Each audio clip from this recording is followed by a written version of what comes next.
YouTube family, welcome back to my channel novel lover. तो आज जो है वो हम नावल का नेक्स्ट पार्ट स्टार्ट करते हैं। नावल का नेक्स्ट पार्ट स्टार्ट करने से पहले वीडियो को लाइक कर दें और चैनल को सब्सक्राइब कर दें। हैदर साहब और न्याजी साहब भी दूसरे कमरे में चले गए और बाकी सब बैठकर बातें करने लगे। अफिया इन तीनों भाइयों के तमाशे देखकर हंस हंस कर लूट पुट हो रही थी। इसे तो यकीन ही नहीं आ रहा था कि यह फाहस है जो खुद को बड़े होने का रौब झाड़ता रहता था, क्योंकि इस वक्त वो बिल्कुल एक छोटा सा बच्चा हो लग रहा था। जुनैर, आहत, चलो मैं तुम दोनों को मैट्रेस जोड़ कर देता हूँ, तुम लोग इस लाइट को हाथ लगाओ। कमरे की छत बहुत ऊंची नहीं थी और लाइट बल्ब कमरे की दीवार पर लगा हुआ था।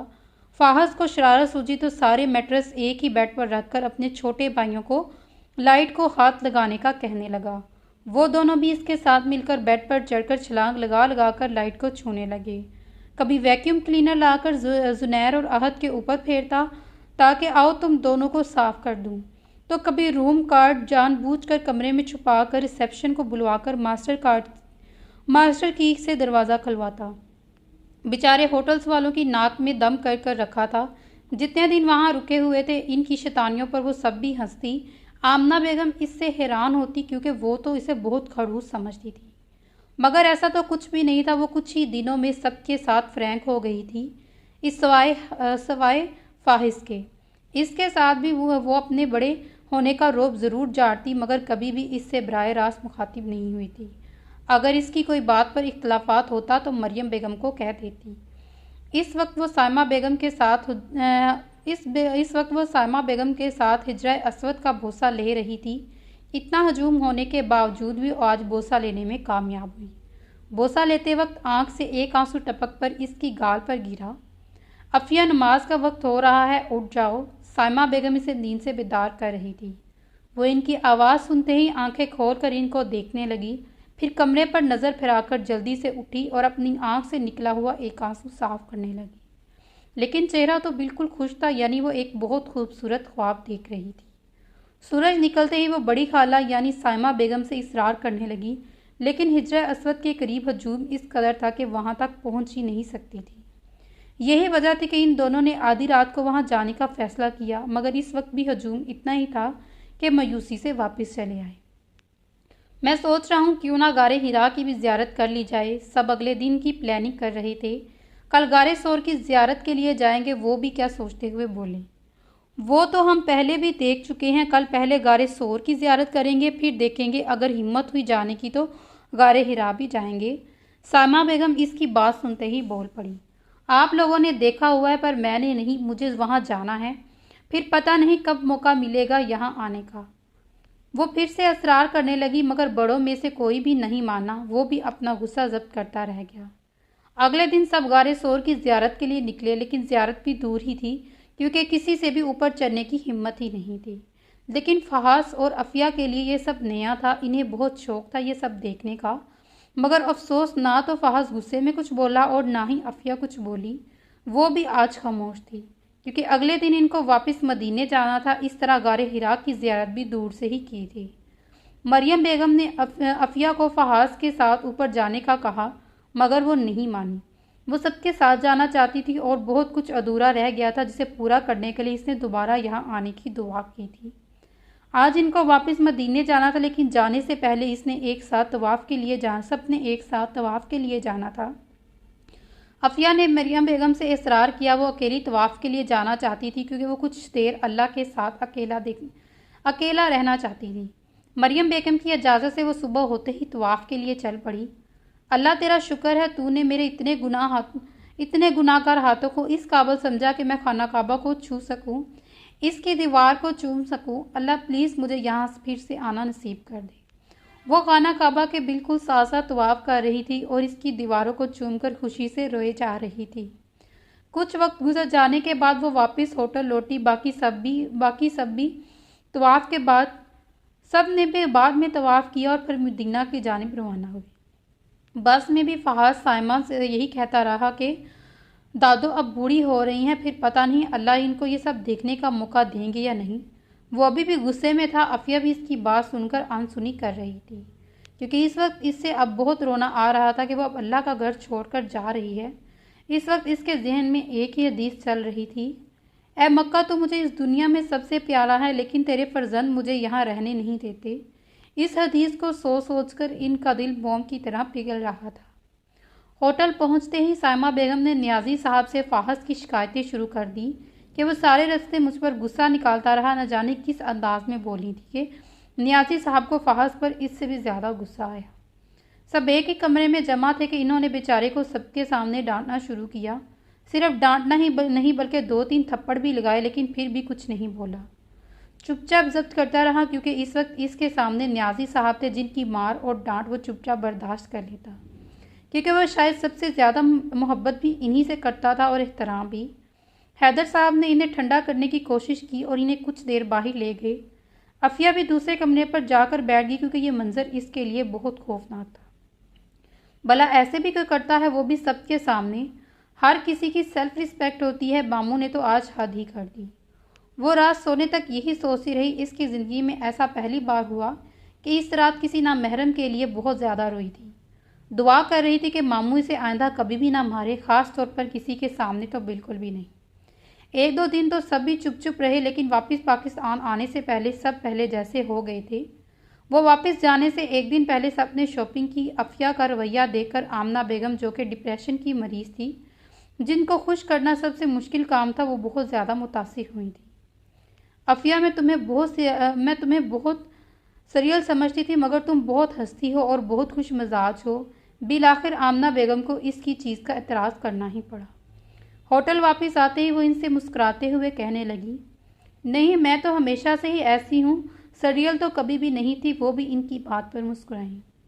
हाँ, लेकिन मुझे क्या पता तुम ऐसी हो। तुम किसी से बात भी नहीं करती, ना ही कभी हमारे यहाँ रहने के लिए गई हो, इसलिए मैं तुम्हें ऐसा ही समझती थी। इसके कंधे पर हाथ रखकर बोली, अगली बार छुट्टियाँ होंगी तो ज़रूर आपकी तरफ जाऊँगी। वो फिर से मुस्कुराई। हाँ हाँ ज़रूर, वो इसका चेहरा थपथपाते हुए बोली। कुछ देर बाद वो लोग एयरपोर्ट के लिए निकल गए थे। इतने दिन तक एक साथ रहने की वजह से वो सब बहुत घुल मिल गए थे और हमेशा की तरह अब वो फ़ोन पर आमना बेगम या फ़ायदा बेगम से बातें करते हुए कतराती नहीं थी, बल्कि बहुत खुश होकर इन सब से बातें करती। इसी दौरान सिद्रा और हारिस भी उम्रे के लिए चले गए। अब तो सबकी छुट्टियां भी ख़त्म हो गई और तीनों फिर से पढ़ाई में मसरूफ़ हो गए। सो ज़्यादा वक्त पढ़ाई को ही देना पड़ता, लेकिन फ़ायदा से इसका राब्ता कभी भी मुंतकिल नहीं होना चाहिए था और ना ही कभी हुआ था। 1 साल कैसे गुजरा पता ही नहीं चला। आज फाहस और फ़ायका 10वीं क्लास का आखिरी पेपर था और दोनों बहुत खुश थे। अब छुट्टियां हो गई थी और अफिया के भी फर्स्ट ईयर के पेपर्स ख़त्म हो चुके थे। अब छुट्टियों में वो बिल्कुल फ्री थी। अफिया, तुमने प्रॉमिस किया था कि तुम इस बार छुट्टियों में लाहौर आओगी, तो अब तुम्हें यहाँ आना ही पड़ेगा। इस बार कोई एक्सक्यूज़ नहीं सुनूंगी। वो बेड पर औंधे मुँह बल लेटी फ़ोन पर इससे बातें कर रही थी। हाँ यार, मैं भी सोच रही हूँ कि मैं कभी वहाँ रहने नहीं गई। जब से आपी की शादी हुई तब से मैं घर में बहुत बोरियत महसूस करती हूँ। इसलिए मैं आपी से बात करूँगी कि इस बारे में। वो सोफ़े पर बैठी कुछ सोचते हुए बोली, क्या सच्ची में? क्या तुम वाकई ही यहाँ आना चाहती हो? वो इसकी बात खुशी से उछली। हाँ बाबा, सच में। मोमानी जान ने भी कहा था कि हमारे यहाँ ज़रूर रहने आना। वो भी खुशी से खिलखिलाई। हाँ, वो सब तो ठीक है, लेकिन मेरे लिए आ रही हो तो रहना भी हमारे घर में ही पड़ेगा। ऐसा ना हो कि तुम मामू के घर रहने लगो। वो इसे जैसे तनबीह करते हुए बोली, जाहिर है तुम्हारे घर ही रहूँगी। मामू के घर तो कोई लड़की है नहीं जिससे मैं बातें कर करके दिल बहलाऊँ, तो तुम्हारे घर ही रहना पड़ेगा। वो आंखें घुमाते हुए बोली, अच्छा बस ठीक है, फाइनल हो गया। तुम हमारे घर रुकोगी। अब ये बताओगे आओगी कब? वो खुशी में जल्दी से पूछने लगी। पता नहीं, मैं पापा से बात करती हूँ तो ही पता चलेगा वो मुझे कब लेकर आएंगे। इनके अपने काम भी होते हैं। जिस दिन ऑफिस से फ्री होंगे उसी दिन ही लेकर आएंगे। वो कहते हुए सोफे से उठी और हैदर साहब के कमरे की जानिब बढ़ी।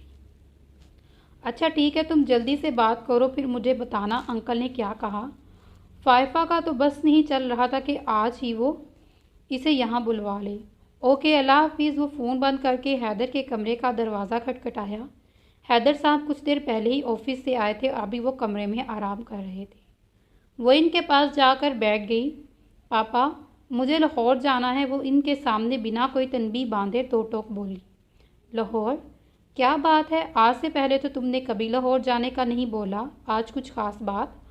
हैदर साहब ने हैरत से चश्मा उतारा और सवालिया नज़रों से देखने लगे। ख़ास तो नहीं है, पर फ़ायका कह रही है कि मैं इनके यहाँ रहने आऊँ, और मुमानी ने भी एक बार बोला था कि मैं लाहौर आऊँ। वो दोनों टांगें बेड पर रखी सीधी होकर बैठी। अच्छा, तो तुम अपनी मुमानी जान के लिए जाना चाह रही हो, जो एक बार कहकर अब तक भूल गई होंगी।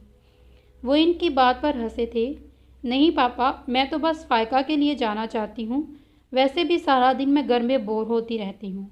वहाँ जाऊँगी तो दिल बहल जाएगा। इतने अरसे से तो मैं नानों से भी नहीं मिली। मुझे नहीं पता, मुझे लाहौर जाना है तो बस जाना है, वो ज़िद करने लगी।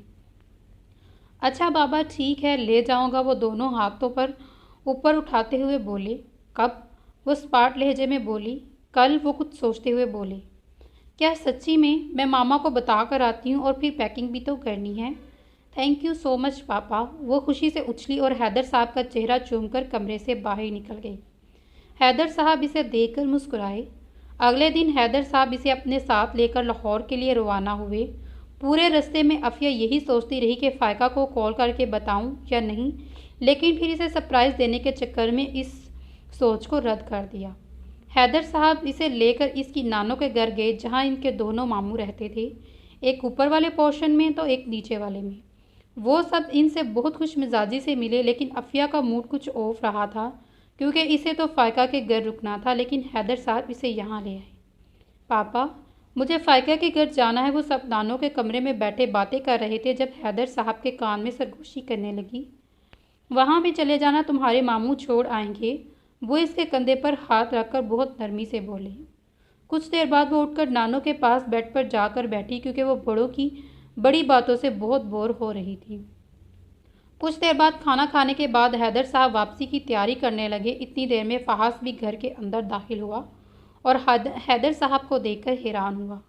अंकल, आप कैसे हैं आप? वो इनकी तरफ बढ़ा और गले लगाकर हाल अहवाल पूछने लगा। मैं तो बिल्कुल ठीक हूँ, आप बताएं बेटा जी, कैसे मिजाज है? वो मुस्कुराए। मैं भी ठीक हूँ। आप यूँ अचानक अकेले आए हैं? पुप्पो और सफ़ी भाई साथ नहीं आए? वो हैरत भरे लहजे में पूछने लगा। नहीं बेटा, अफिया को छोड़ने आया हूँ, बस अब वो वापस जा रहा हूँ। हैदर साहब इससे बात करते हुए बाहर की तरफ चलने लगे। वो इनको बाहर तक छोड़ने गया और कुछ लम्हे गेट पर खड़ा कुछ सोचने लगा। इसे तो यकीन ही नहीं आ रहा था वो इनके घर रहने आ गई है। इसे तो यहाँ रहना पसंद ही नहीं था। अगर अफिया ने आना है तो फ़ायका को ज़रूर पता ही होगा, फिर इसने मेरे सामने जिक्र क्यों नहीं किया? वो मुंह में बड़बड़ाता हुआ अंदर आया और जल्दी से मोबाइल निकालकर फ़ायका का नंबर डायल करने लगा। जी फरमाएं। वो कॉल रिसीव करते ही मगरूर अंदाज में बोली। तुमने मुझे बताया क्यों नहीं अफिया हमारे यहाँ रहने आ रही है? वो एक टांग सीढ़ी पर रख कर रेलिंग के साथ टेक लगाए रोब झाड़ने लगा। क्या अफिया आई है? तुमने मुझे पहले क्यों नहीं बताया? वो भी जवाब देने की बजाय उल्टा सवाल करने लगी। मतलब तुम्हें नहीं पता? अजीब किस्म की दोस्ती है। वो मुंह बसोरता हुआ फ़ोन बंद करके सीढ़ियाँ फलांगता हुआ ऊपर जाने लगा। मुझे नहीं पता। तुम इसे लेकर हेलो हेलो। उफ, ये लड़का भी ना पूरी बात नहीं सुनता और बस फ़ोन बंद कर दिया। वो फ़ोन बेड पर चटकती हुई बड़बड़ाई। वो ऊपर जाते ही इधर उधर देखने लगा, लेकिन बाहर कोई नज़र नहीं आया। शायद सब अपने कमरे में थे, और कमरे में जाने की बजाय दादो के कमरे में गया, जिनका दरवाज़ा खुला हुआ था। दादो। वो बेधड़क इसके कमरे में दाखिल हुआ और सामने का मंजर देखकर वहीं रुक गया। अफिया अपना सर नानों की गोद में रखकर इनसे कुछ कह रही थी। बालों की लिट्टें जूड़े से निकलकर गर्दन पर फैल रही थी और दुपट्टा आधा नीचे झूल रहा था। और फहस की आवाज़ सुनते ही खुद को कंपोज करने लगी और जल्दी से दुपट्टा कंधों पर डालने लगी। आ गए तुम? अब आ जाओ अंदर, वहाँ क्यों रुक गए हो? नानो इसे देखकर बोली। इस वक्त तो इसे समझ ही नहीं आई थी कि वो क्या करे, अंदर चला जाए या यहीं से उल्टे पाँव वापस चला जाए, लेकिन दादो के कहने पर अंदर चला पड़ा। अस्सलाम वालेकुम। वो भी इसके सामने सोफे पर टांग रख कर बैठ गया। वालेकुम अस्सलाम। वो धीरे से बोली। नानो, मुझे फ़ायका के घर जाना है। वो इसरार करने लगी। हैदर तुम्हें यहाँ छोड़कर गया है और तुम यहीं रहोगी, यहीं रहो चाहे नीचे रहो, वो दो टोक अंदाज में बोली। फाहद सामने बैठे अपने बुरे बालों को उंगलियों की परों से सेट करने लगा। लेकिन नानो, मैं इनसे मिलने आई हूँ, मुझे इनसे मिलना है। वो रोने वाली शक्ल बनाकर बोली। शायद वो यहाँ आकर पछता रही थी, क्योंकि वो बेचारी तकरीबन फंस चुकी थी, क्योंकि यहाँ सब लड़के ही थे। वो भी इससे उम्र में बहुत छोटे। अगर कोई हम उम्र होता तो वो सिर्फ फहास, जिससे इसने आज तक बात नहीं की थी। यहाँ तो रुको, किसने कहा है थोड़ी देर? फाहिज के साथ चली जाना इनसे मिलने। नानो की बात सुनकर वो किसी हद तक खुश हुई, पर फाहिज के साथ जाने का सोचकर वो ज़रा खुफा सी हुई। एक नज़र फाहिज की जानिब देखा जो इसे यकटके देख रहा था। न जाने कैसी कशिश थी इसकी बुरी आंखों में कि वो इससे नज़र चुरा गई। मैं तुम्हें शाम को ले जाऊंगा, वो एक नज़र इस पर डालता हुआ संजीदगी से कहकर वहाँ से चला गया। शाम का वक्त था जब वो फिर से आमना बेगम से इसरार करने लगी कि मामू को कॉल करके घर बुलाए। मुझे इनके साथ फायका के घर जाना है, लेकिन नियाजी साहब किसी ज़रूरी काम से बाहर गए हुए थे, सो जल्दी घर आना मुमकिन नहीं था। आमना बेगम के कहने पर फहास इसे अपने साथ ले जाने पर तैयार हो गया। 1 मिनट मैं अबाया पहन लूँ। वो जाने से पहले अबाया पहनने के लिए कमरे की जानिब बढ़ी। इसकी क्या ज़रूरत है, हमने कौन सा बहुत दूर जाना है, वैसे भी बाहर अंधेरा है, वो पीछे से बोला। वो इसकी बात सुनकर चुपचाप वापस आ गई और कुछ बोली नहीं। दोनों बाइक पर इससे घर रवाना हुए। अफिया तो शायद पहली बार ऐसी इतनी तेज़ रफ्तार बाइक पर सवार थी। 10 मिनट का फासला 5 मिनट में तय हुआ और पूरे रास्ते वो डरती रही कहीं वो गिर ही ना जाए, क्योंकि वो इसकी कमर या कंधे पर हाथ रखने से गुरेज कर रही थी, इसलिए वो नामहरम था और वो ऐसा कैसे कर सकती थी। वो दोनों में फासला नुमाया था। घर पहुंचते ही सबसे पहले फायका इनकी नज़र आई, जो सोफे पर बैठी किसी का नंबर डायल करने में मसरूफ़ थी। इन दोनों को देखकर दौड़ती हुई अफिया के गले लगी। अफिया की बच्ची, मैं कब से तुम्हारा इंतज़ार कर रही थी, अभी फाहस की भी कॉल करने ही वाली थी कि तुम लोग आ गए। वो इसका हाथ थाम कर सफ़िया की जानिब बढ़ी और दोनों वहीं बैठ गई। फाहस भी एक तरफ सोफे पर बैठ गया। तुम्हें कैसे पता चला कि मैं आई हूँ? वो हैरत से देखने लगी। फाहस ने, इसी ने कॉल की थी मुझे, वो फाहस की तरफ हाथ से इशारा करते हुए बोली। अफिया ने नासमझी से फाहस की तरफ देखा, जो फायका की बात को जानबूझकर अनसुनी करने की कोशिश में इधर उधर देखने लगा। मैंने सोचा था तुम्हें सरप्राइज़ दूंगी, वो मुंह लटका कर बोली। चलो कोई बात नहीं, मुझे सरप्राइज़ मिल गया, वो इसकी शक्ल देखकर हंसी। गिज़र और पुप्पो कहाँ हैं? वो मुतलाशी नज़रें घुमाते हुए बोली। गिज़र तो सो गया, मामा ऊपर। अभी वो बता रही थी कि फ़ायज़ा बेगम सीढ़ियाँ उतरते हुए नीचे। अरे अफिया, तुम कब आई बेटा? वो इसे देखकर बहुत खुश थी, क्योंकि फायका जो खुश थी। तुम मामा के पास बैठो, मैं तुम्हारे लिए कुछ खाने के लिए लेकर आती हूँ। बातों बातों में खाने का पूछते तो भूल ही गई थी। वो जल्दी से कहकर उठी ही थी कि अफिया ने इसका हाथ पकड़कर फिर से नीचे बैठाया। मैं खाना खा कर आई हूँ, वो मुस्कुराई और फिर से दोनों बातें करने लगी। फाहस बार बार घड़ी पर टाइम देख रहा था। फाहस, तुम चले जाओ, मैं कल आ जाऊँगी, आज मैं यहीं रुकूंगी। कुछ देर बाद अफिया इसे घड़ी पर टाइम देखते हुए बोली। हरगिज़ नहीं, तुम हमारे घर आई हो तो इधर ही रहोगी, हमारे घर। बहुत टाइम हो गया है, चलो अब घर चलते हैं। वो कहकर अपनी जगह से उठ खड़ा हुआ और फ़ायज़ा बेगम भी किचन में जा चुकी थी। मगर वो बेचारी इतना ही कह पाई, अगर मगर कुछ नहीं, तुम्हारा बाहर इंतज़ार कर रहा हूँ। वो लंबे डग बढ़ता हुआ चला गया और बाइक पर इसका इंतज़ार करने लगा। ये 1 नंबर का ढीठ इंसान है, हमारी बातें कभी नहीं मानेगा। क्या ये वाकई किसी से बात नहीं सुनता? नहीं, सिवाय अपने पापा के। अच्छा तुम जाओ, मैं आ जाऊंगी। फायका इसे बाहर तक छोड़ने आई। अफिया फिर से डरते डरते इसके पीछे बैठी और कुछ ही देर बाद दोनों घर पहुंच गए। सुबह फजर की नमाज के बाद वो नानो के घर में गई और वहीं लेटे कब इसकी आंख लगी पता ही नहीं चला। अभी तकरीबन 10 मिनट हुए थे कि बाहर से इतनी ऊंची आवाज़ से इसकी आंख खुली। उफ़ अल्लाह, इतनी सुबह सुबह किसने शोर मचा रखा है? वो अपना सर ज़रा सा उठाकर मुंह में बड़बड़ाई। नानो इस वक्त कमरे में मौजूद नहीं थी। वो अपना दुपट्टा कंधे पर फैलाकर बाहर निकली। अभी वो दरवाजे के पीछे ही खड़ी थी कि बाहर का मंजर देखकर वो रुक गई। आगे बढ़ने की हिम्मत ही नहीं कर पाई। फाहस और आमना बेगम एक दूसरे पर भड़क रहे थे। अफिया वहीं खड़ी इनकी बातें सुन रही थी। मामा, मैं आपसे कह रहा हूँ चली जाएं यहाँ से, सुबह सुबह मेरा दिमाग मत ख़राब करें। ख्वामख़ा आज मैं जल्दी उठ गया और दिमाग ख़राब करके रख दिया है। वो हाथों के इशारे से जैसे इन्हें वॉर्न कर रहा था। दिमाग तो तुम्हारा इन लड़कों ने ख़राब कर रखा है, जिनके साथ सारा दिन आवारागर्दी करते हो। आ जाने तो तुम्हारे बाप को सबको बताऊंगी, आमना बेगम इसी के अंदाज में बोली। हाँ, मेरी शिकायतें लगाने के सिवा आपको आता ही क्या है? हर वक्त पापा से मेरी शिकायतें लगाती रहती हैं ताकि वो मुझे बस डांटे या मारे। बहुत सुकून मिलता है ना आपको? आप मेरी माँ नहीं मेरी दुश्मन हो, जैसे हमेशा ही यही दुआ करती हैं। अल्लाह करे आप किसी ऐसी जगह पर चली जाए जहाँ से आपका वापस आना नामुमकिन हो, ताकि मैं सुकून से रह सकूं। वो दौड़ते हुए लंबे डंक बढ़ता हुआ चला गया। देख रही हैं आप अपने पोते को, आप भी इसे कुछ नहीं कहती। इसके जाने के बाद आमना बेगम सोफे पर बैठ गई थी। गुस्से से पड़ती माथे पर शिकने नुमायां थी। मैं क्या इसे बोलूं, मेरी जो इज्जत करता है तुम चाहती हो वो भी ना करे, और गलती तुम्हारी भी है। वो इस घर का बड़ा बेटा है और जो और है भी जुआन, और भला इतनी सख्ती कौन करता है, और क्या ज़रूरत है न्याजी के कान भरने की? क्यों इसे इसके खिलाफ भड़काती रहती हो? वो भी आमना बेगम को ही कसूरवार कहने लगी, क्योंकि वो वाकई ही वे हमेशा न्याजी के कान फाहिश के खिलाफ भरती रहती थी। हाँ हाँ, आपने तो हमेशा इसी की ही तरफ बोलना है। वो पोता जो ठहरा आपका और मैं बहू। आमना बेगम चलाती हुई अपने कमरे में चली गई।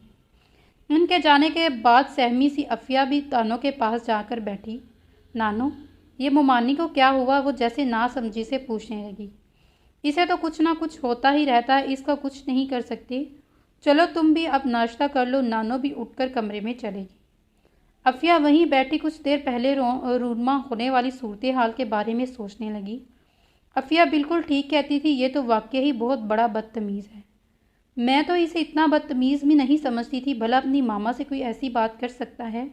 वो फहास के बारे में सोचने लगी, क्योंकि आज वो अपनी आंखों से वो सब देख चुकी थी जिसके बारे में वो अक्सर फ़ायका से सुनती रहती थी। आज इसे भी यकीन हो गया था कि वो वाकई ही में बहुत बदतमीज़ है। यही सोचते हुए वो नाश्ता करने किचन में चलेगी। दोपहर के 3 बज रहे थे, मगर आमना बेगम अभी भी अपने कमरे में बंद थी। अफिया को समझ ही नहीं आ रही थी कि वो अकेली करे भी तो क्या। कभी वो नीचे छोटे मामू के बच्चों के साथ टाइम पास करने चली जाती, तो कभी ओहद और जुनैर की किताबें चेक करने लगती। वो बहुत ज़्यादा बोरियत महसूस कर रही थी। फाहस भी अभी घर नहीं आया था। वो लाउंज में बड़े सोफे पर लेटी फ़ायका के बारे में सोचने लगी। मुझे पता है तुम मुझे याद कर रही हो ना? फ़ायका इसके पैरों पर कुशन मारते हुए शरारत से बोली। फ़ायका, तुम कब आई यार? मैं तुम्हें ही याद कर रही थी। वो खुशी से इसके गले लगी, और मगर कुछ हद तक रूहानी भी हुई। क्या हुआ? लगता है तुम्हारा यहाँ दिल नहीं लग रहा? वो ज़रा झुककर इसकी आंखों में देखने लगी। तुम्हारे बगैर कैसे दिल लग सकता है? कसम से बहुत बोर हो रही हूँ। शुक्र है तुम आ गई। वो एक गहरी सांस भरती हुई बैठी, और फ़ायका भी इसका हाथ थामते हुए इसके साथ बैठ गई। अब मैं आ गई ना, तो सारी बोरियत ख़त्म कर दूँगी। बाकी सब कहाँ हैं? और फहास, वो कहाँ हैं? इसे कॉल्स मैसेजेस कर रही थी, मगर कोई रिस्पॉन्स ही नहीं। इसकी वजह से आने में देर होगी। अभी गीज़र छोड़कर गया है। और नज़रें घुमाकर वो फहास को ढूंढने लगी। मुझे क्या पता कहाँ है और कहाँ नहीं। और बाकी सब अपने अपने कमरों में। फ़ायका, क्या वो तुम्हारी हर बात मानता है?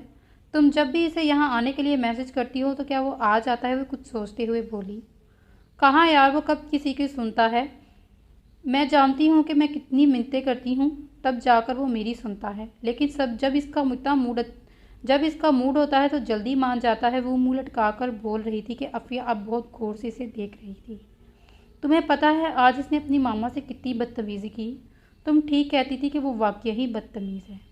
मैं तो समझती थी कि वो बस शैतान है और बच्ची जैसी शरारतें करता है, मगर आज तो बिल्कुल मुख्तलिफ ही रूप देखा है मैंने इसका। एक ही सीन देखकर डर गई। इन दोनों में तो ये सब चलता ही रहता है, कोई बड़ी बात नहीं। वो सुनते हुए लापरवाही से बोली। वो ऐसा क्यों? वो हैरत से पूछने लगी। तुम्हें यह पूछना चाहिए कि वो दोनों ऐसे क्यों हैं। वो तो बदतमीज़ है, लेकिन मोमानी भी कुछ कम नहीं। हर छोटी से छोटी बात अंकल को बताती हैं, और फिर अंकल इसे बहुत डांट पड़ती है, और फिर भी वो आगे से कुछ नहीं कहता। खाला भी इसे मजबूर करती हैं। वो अपना रुख इसकी जानब किए बोली। मुझे पता था कि तुम अपने हीरो की ही तरफदारी करोगी। वो आंखें छोटी करके बोली, और फ़ायका इसे देखकर मुस्कुराई। मैंने ये तो नहीं कहा कि वो बदतमीज़ नहीं है। अब तुम जानबूझकर बात का मतलब कुछ और निकाल रही हो। अच्छा, एक बात तो बताओ, तुम दोनों की आपस में किस हद तक अच्छी अंडरस्टैंडिंग है? फ़र्ज़ करो अगर तुम्हारे लिए इसका रिश्ता आ गया तो क्या तुम इससे शादी के लिए मान जाओगी? वो बहुत दिलचस्पी से इसे देखने लगी। क्या हो गया तुम्हें? क्यों ऐसी बातें सोच रही हो? हमारे दरमियान ऐसी वैसी कोई बात नहीं। वो इसकी बात पर हंस रही थी, क्योंकि ऐसी बात तो शायद इसने कभी सोची भी नहीं थी, क्योंकि ये कोई नामुमकिन सी बात नहीं है। और वैसे भी मुझे तो बस फ़र्ज़ कर रही थी अच्छा बाबा ठीक है, फ़र्ज़ ही समझ लेती हूँ। अगर ऐसा हो तो तब तक हाँ नहीं बोलूँगी जब तक वो सुधर ना जाए। अगर वो सुधर जाए तो ठीक, वरना नहीं। वो सोफ़े से टेक लगाकर बोली। हाँ वैसे भी वो तुम्हारी हाँ वैसे भी तो वो तुम्हारी ही सुनता है। तुम इसको ज़्यादा प्यारी हो। और वो भी टेक लगाकर कदरे संजीदगी से बोली। अब ऐसी भी कोई बात नहीं है, बस थोड़ा सा बदतमीज़ है। वो इसे देखे बगैर बोल रही थी और अब इसकी तरफ से जवाब की इंतज़ार थी, मगर इसे तो जैसे सांप सूंघ गया। जवाबन कुछ बोल ही न सकी। क्या हुआ, कुछ बोल क्यों नहीं रही? फ़ाइका ने इसका बाजू हिलाया तो वो खुशी में आई। कुछ नहीं। वो फ़ाइका के पीछे खड़े फ़ाहस को देख रही थी, जो इनकी बातों से बेखबर मोबाइल में गुम था। कहाँ है? फ़ाइका ने जल्दी से इधर उधर देखा, मगर वो अपने कमरे की जानिब बढ़ चुका था। चला गया अपने कमरे में। अफिया ने सूखा सांस लिया। इसे देखो, तुम्हें क्या हो जाता है? डर क्यों रही है? वो इसे हैरत से देखने लगी। मुझे लगा इसने मेरी बात सुन ली, बस इसलिए। अगर वो मेरे साथ बदतमीज़ी करता तो मुझसे हरगिज़ बर्दाश्त ना होता, क्योंकि मैंने कभी किसी की इतनी बदतमीज़ी करते हुए नहीं देखा। वो मासूमाना अंदाज में बोली। तुम तो बड़ी बहादुर बनती हो। क्या हुआ, डर क्यों गई? वैसे अगर तुम इसकी खूबसूरती के ख़िलाफ़ कोई बात करोगी तो जाहिर है इसे तो बुरा लगेगा ही। इसको तो पता नहीं, ये तुम्हें ज़रूर बुरा लगेगा। वो कुशन इसकी तरफ उछालते हुए बोली। कुछ देर तक दोनों की बातें कर कर के हंसती रही और इनकी आवाज़ सुनकर फ़ाहस अपने कमरे से निकला और इनकी जानिब बढ़ा। अगर तुम्हें मोबाइल से फुर्सत मिल गई हो तो मुझे घर छोड़ा हो। मामा अकेली होंगी और थोड़ी देर के लिए आई थी। वक्त का अंदाज़ा ही नहीं लगा। वो फ़ाहस से मुखातिब हुई। जैसी आई हो वैसी चली जाओ। अभी तो घर आया हूँ, इतनी गर्मी में मुझसे नहीं जाया जा रहा बार बार। वो सोफे पर बैठते हुए कप फोल्ड करने लगा। बच्चे के साथ आई थी, अब नहीं जाऊंगी इसके साथ। और अब मुझे लेने आएगा प्लीज़। वो इसकी मिन्नतें करने लगी, मगर इसकी बात को अनसुनी की हैं आंखें बंद करके वो सोफे पर नीम तराज हो गया। फ़ाइका, तुम इतनी मिन्नतें क्यों कर रही हो? चलो मैं तुम्हारे साथ चलती हूँ। और वैसे भी यहाँ क्या करूँगी? अबाया पहन कर आती हूँ। वो कहकर अभी उठने ही लगी थी, जूता पहन ही रही थी कि फ़ाहस फ़ौरन उठकर बैठ गया। कोई ज़रूरत नहीं है, मैं छोड़ आता हूँ। अगली बार अगर किसी से मिलना हो तो मैसेज कर देना, हम खुद आ जाएंगे। तुम्हें तकलीफ़ उठाने की ज़रूरत नहीं। वो दांत बीचते हुए बोला और कमरे से चाबी लेने चला गया। शुक्र है माना तो सही, फ़ाइका कहकर उठी और अफिया के गले लगकर मिली। इतने में फ़ाहस भी आ गया और दोनों बाहर चले गए। कितना अजीब किस्म का इंसान है, कभी धूप और कभी छाँव। वो इसे पीछे से देखकर बोली थी। उफ, एक तो गर्मी, ऊपर से ये बाल भी ना। वो खुद से मुखातिब होते हुए जूड़ा बना रही थी जब वो घर के अंदर दाखिल हुआ। वो सोफे पर बैठी अपने बाल समेट रही थी। इस पर एक सरसरी सी नज़र डालता हुआ ऊपर चला गया।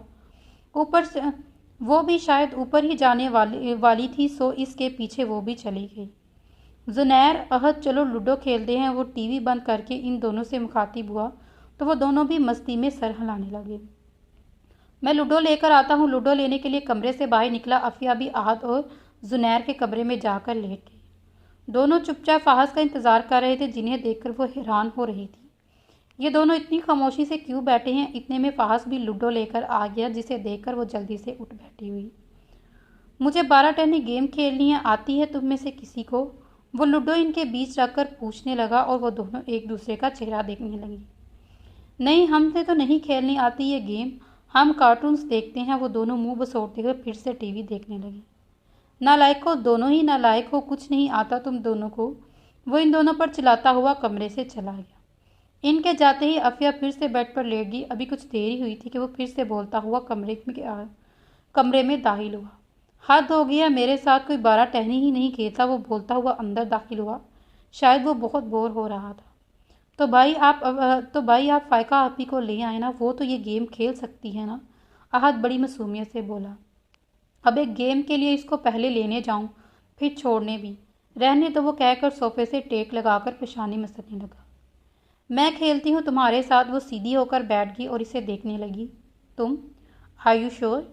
वो इसे हैरत से देखने लगा। शायद वो भी यही चाहता था कि जब भी तो वो बार बार इनसे खेलने का पूछ रहा था।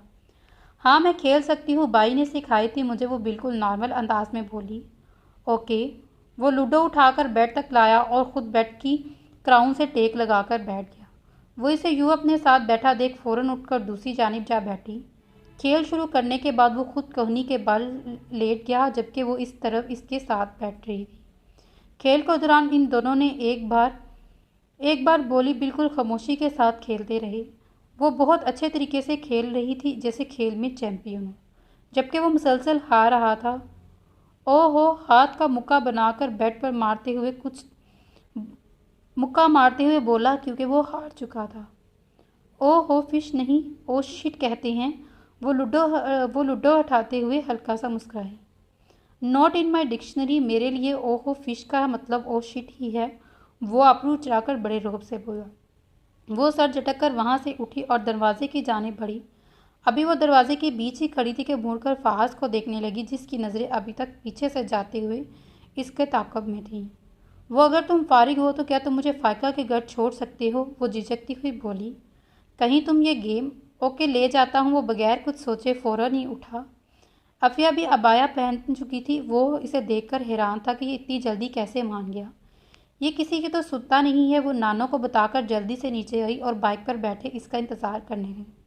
और वो बाइक पर बैठा इसका इंतज़ार कर रहा था और इसके पीछे ज़रा हटकर बैठी थी। हमेशा की तरह आज भी वो इसके साथ बाइक पर बैठते हुए बहुत डर रही थी, क्योंकि जैसे वो बाइक चलाता था इस लिहाज से डरना बनता था। अल्लाह जी, ऐसे भी कोई बाइक चलाता है भला, इतने बुरे तरीके से? अगर मैं गिर जाती तो? अभी वो ये सब सोच ही रही थी कि ऐसी ब्रेक लगी कि वो बेहतियात इसके साथ जा टकराई, मगर जब्त करती हुई बोली कुछ नहीं। वो फिर से अपने साबिक पोजीशन पर आ गई, लेकिन गिरने का अंदेशा अभी भी था। सो गिरने से बचने के लिए इसकी कमर पर हाथ रखना ही पड़ा। 12 टहनी में तुम मास्टर हो, वो इसका लम्स महसूस करते हुए हल्का सा मुस्कुराया। वो इससे मुखातिब हुआ, मगर फिर भी कुछ नहीं बोली, बल्कि खामोश रही। मैं तुमसे कह रहा हूँ, इसका हाथ हिलाकर इसे मुतवज्जा करते हुए बोला। इसकी हरकत पर अफिया के एक बार रोंगटे खड़े हुए, मगर वो ये सोचकर नज़रअंदाज कर गई, शायद बड़े बड़े शहरों में ऐसी आम सी बातें होती रहती हैं। नहीं, मैं बहुत कम खेलती हूँ ये गेम। वो इसकी कमर से हाथ उठाते हुए बोली। फायका टेरेस पर खड़ी बाहर ही देख रही थी, जहाँ वो दोनों आते हुए दिखाई दी। वो इनको देखकर जल्दी से नीचे आई और गेट ओपन करने लगी। अच्छा, कल फिर खेलेंगे, आ जाना, आ जाना। वो गेट के सामने पहुंचकर फिर से इससे मुखातिब हुआ और वो बाइक से उतर चुकी थी। वो बस सर इस बात में हिला पाई और अंदर दाखिल हुई। फायका बड़े गौर से इन दोनों को देख रही थी। अफिया इसे मिलकर अंदर चलेगी और हबाया बदलने अंदर चलेगी। फायका अभी भी फहाज को ही देख रही थी, जो बाइक को आगे पीछे से देखकर कुछ सोच रहा था। तुम वापस जा रहे हो? वह हैरत से इसे देख रहा था। क्या अब से पहले कुछ कभी ऐसा हुआ है कि मैं अफिया को लिए बगैर वापस गया हूँ? वो इसके बिल्कुल सामने आ खड़ा हुआ और कमर पर दोनों हाथ टिकाए घूमने लगा। हाँ, मैं भी इसलिए हैरान थी। खैर, अंदर आओ। वो गेट बंद करके इसके पीछे चलता हुआ अंदर दाखिल हुआ।